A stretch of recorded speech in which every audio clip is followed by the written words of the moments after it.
ای خداوند کریمی کارساز، بندگان را مهربان و چاره ساز. چاره کاری منی بیچاره کن، یک نظر بر بنده آواره کن.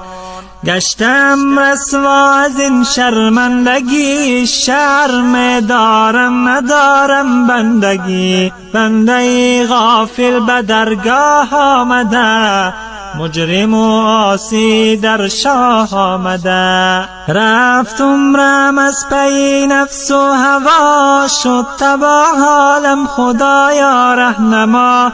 ره بالمایم صراط المستقیم، تا نگردد پیروی دیوی لعین.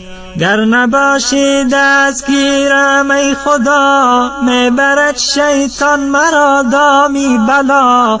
ای خدا حافظ ایمانم تویی، از شر شیطان نگهبانم تویی. غیر درگاهت ندارم پشتبان، ای خداوندی کریم و مهربان. جمله مؤمنین را خدایا کن نظر، رحم داری بر یتیم و بی پدر. عاجز و مسکین و محتاج و گدا، در فغان گویند هر دم ای خدا. جمله رو بر درگهت آورده اند، چون که عاجز و حقیر و بنده اند.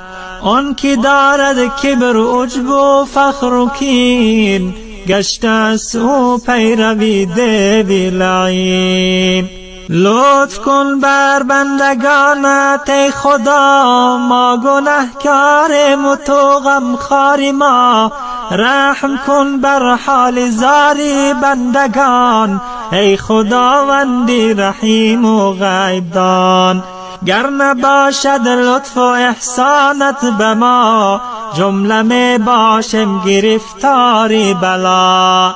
از هجوم حرص و نفس و شهوتم، صد دریغا دائما در غفلتم. می خورم افسوس و درگاهی احد، از دلی ناپاک گناهی بی عدد. رو به درگاهی تو آوردم کنون، گرچه باشم شیخ و شابوز و فنون.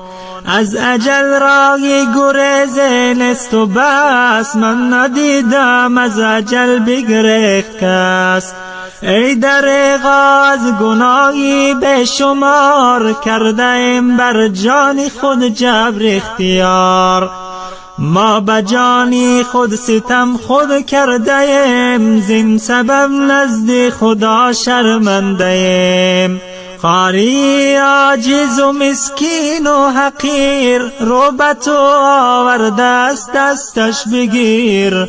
گرچه باشم پر گناه در جهان، لطف و احسانی تو دارم پشتبان.